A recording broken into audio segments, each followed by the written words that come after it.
Hello survivors and welcome to another Walking Dead Road to Survival video, and in this video we're going to be taking a first look at Gold Mythic Molly, who is going to be an event character coming to RTS as part of the Telltale Season One Mythic Trial. Visually I'd say Molly is 100% spot on, and I would go as far as to say visually she looks even better than the 4-star counterpart that we had way back when.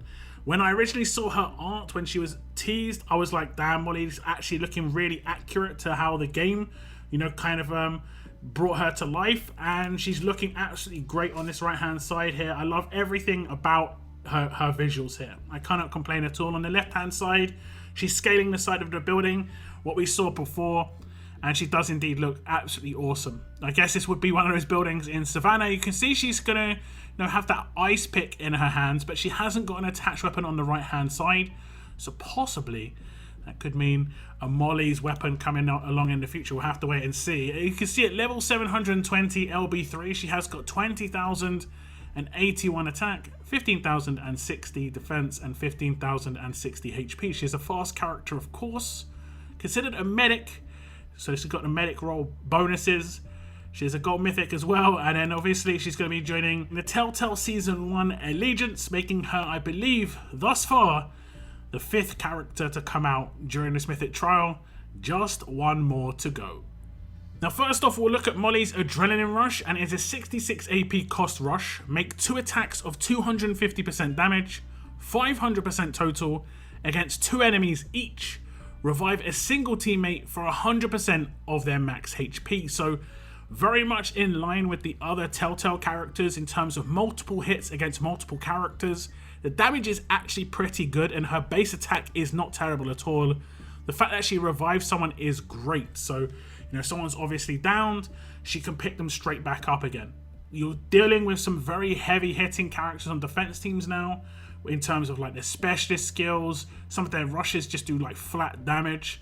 So characters can obviously get dogpiled as well just on basic attacks. And some of the characters that are out that are damage dealers are kind of flimsy. They can get taken out quite easily. Whereas Molly's got a bit more, tankiness to her. And you could build her a bit more tanky as well with her combat mods and stuff. Just so that when, rushes do come around, she could potentially pick someone up if she needs to.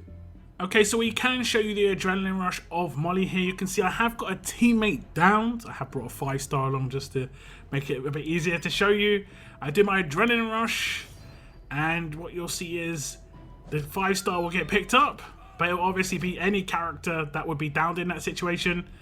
And you can see some extra stuff going on as well, which is obviously brilliant. But lots of damage potential here. Lots of damage potential.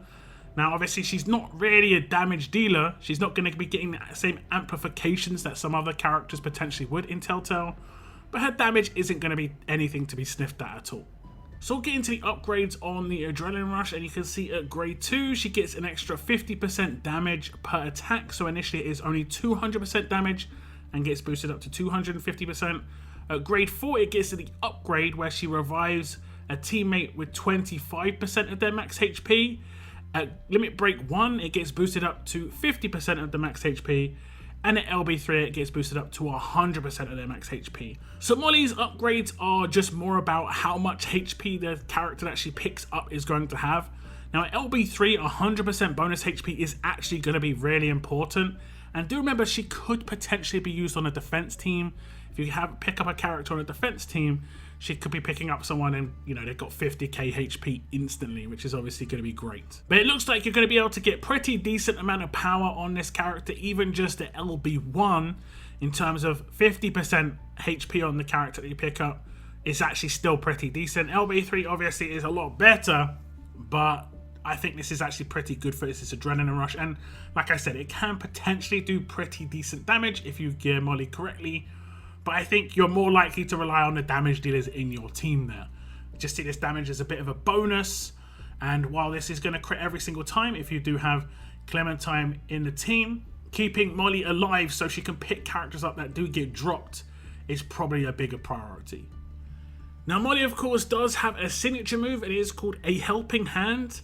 It has got an initial cooldown of turn 3, so quite slow.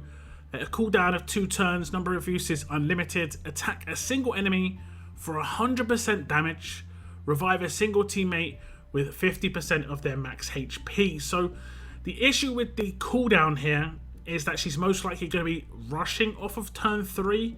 So this is most likely going to be a turn 4 signature move.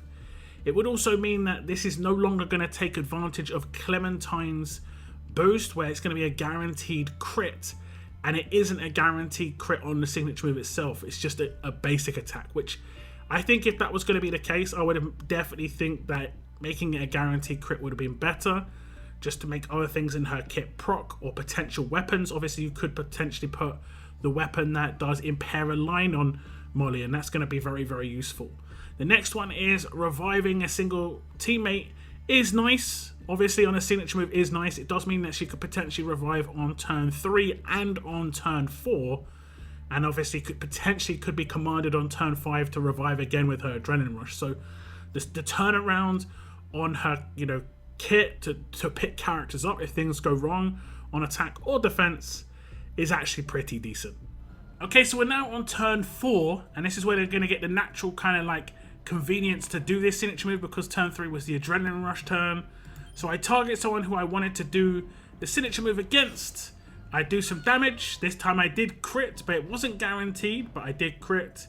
And we obviously revived a down teammate. This is pretty much how it works. Simple as that. Now, looking at the upgrades for the signature move, you can see at grade 3 it gets -1 to starting cooldown. So initially it is a turn 4, but it isn't going to be too hard to get that down to turn 3. At grade 5 it gets 25% to revived HP, so it goes from 25% up to 50%.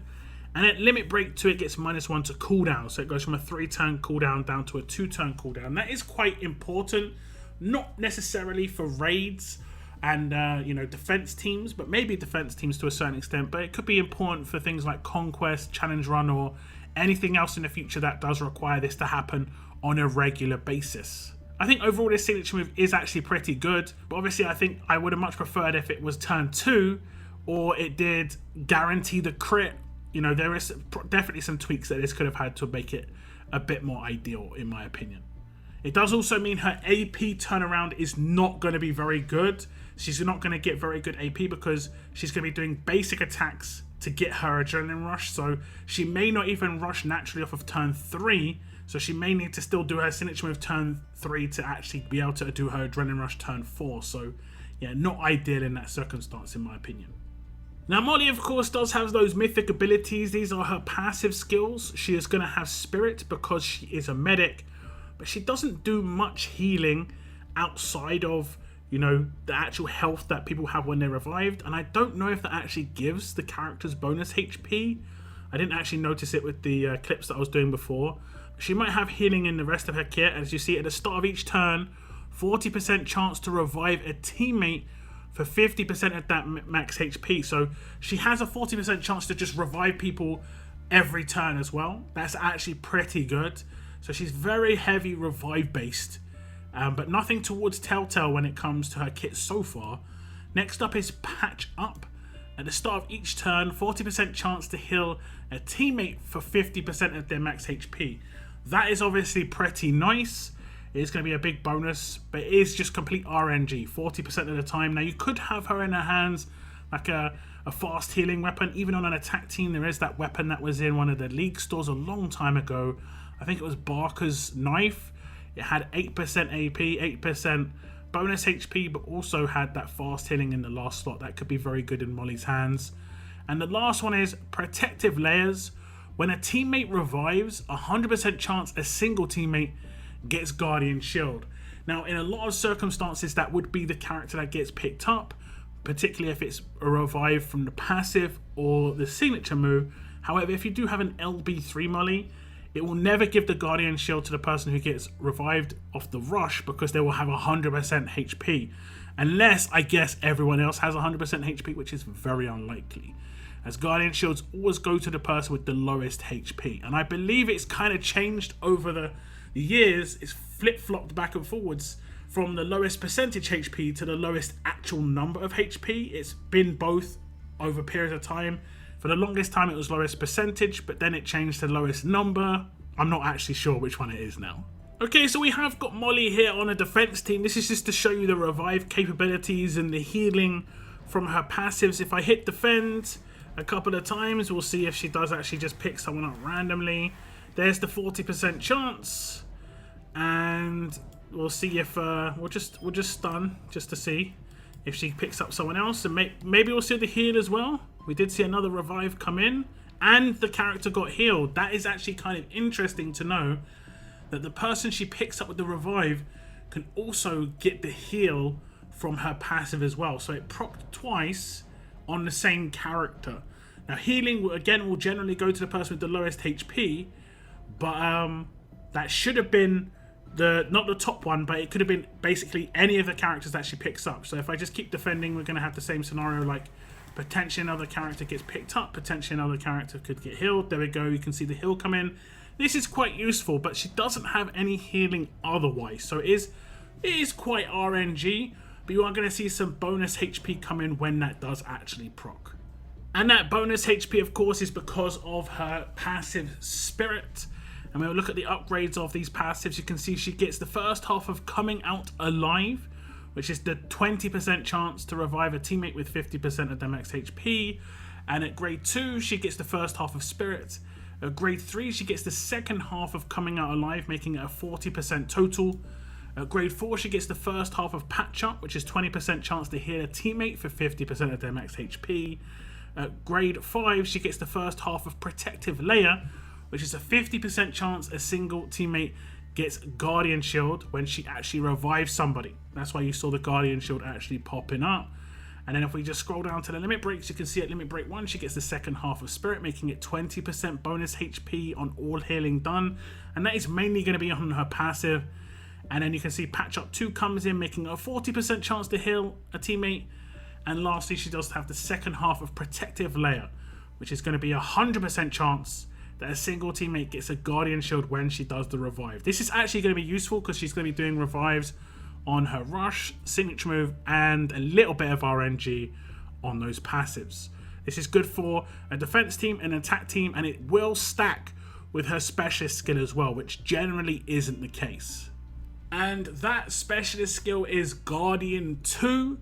When this character performs a critical attack on a target, they will apply a damage negating shield on 2 allies with the lowest HP. The shield will remain active until it negates 1 incoming source of damage from another combatant.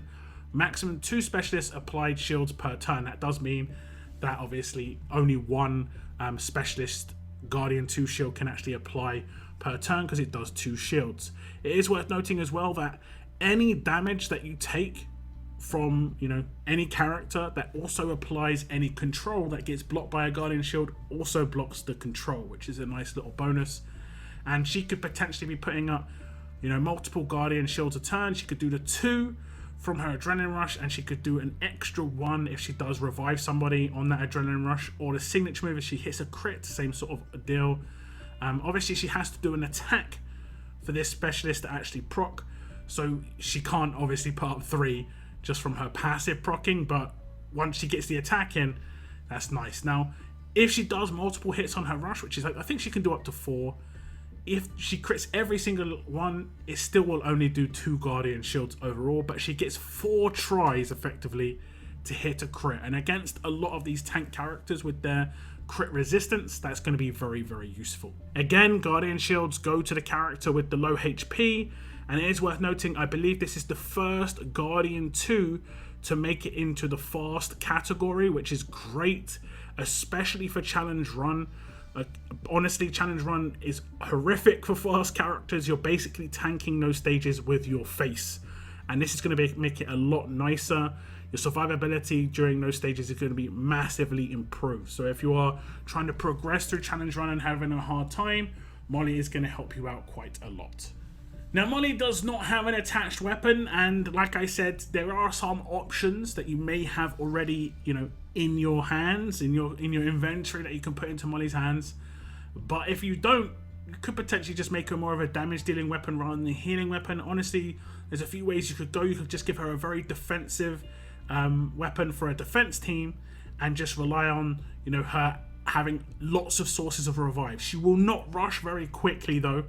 because she's a 66 AP character, but because she revives on her signature move and potentially on her passive as well, this could be a nice character for those defense teams. And seeing as we're going to have to use a lot more characters on defense teams coming up with how they're going to be making those changes in war, I can see Molly definitely being used in some defense teams because she has got massive potential with her revive. She could do a revive with her passive and with her rush or signature move in the same turn, so she could pick up almost half of her defense team, putting Guardian Shields on 3 people when that happens, potentially 4. I'm unsure. I guess it would be every time someone revives, so she could potentially put 4 Guardian Shields down in one turn because she could revive 2 passive and signature move or rush, and then she could obviously do a crit which would do 2 more Guardian Shields. So that is actually pretty nuts. You could go from having 3 enemies alive to having everyone alive with Guardian Shields on 80% of the team. Pretty interesting. So that is Gold Mythic Molly, and I think she's pretty cool. I don't think she's really in line with what we saw from the 4-star character, who was more of like an offensive medic that buffed attack. I think that would have been perfect for the current Telltale team, honestly. But I think, she's still pretty good. But I think she has good usability on attack and defense. And like I said, I don't necessarily think that's going to be a bad thing, considering how the war defense system is going to be being shaken up. So I like the visuals a lot. Probably my favorite out of the characters so far visually, in terms of like keeping in line with what we know Molly looks like and just still looking badass as always. I think Molly was one of the coolest characters from Season 1. And it's crazy that I think she was only really in 1 episode. So yeah, pretty crazy overall. But do give me your thoughts on Gold Mythic Molly. Do you like her as a medic? Are you still trying to chug through those challenge run stages? This character is going to help a lot, like I say. Please leave any thoughts on this character in the comments down below. That is the end of my video. And as always, keep on surviving, guys. Keep on surviving.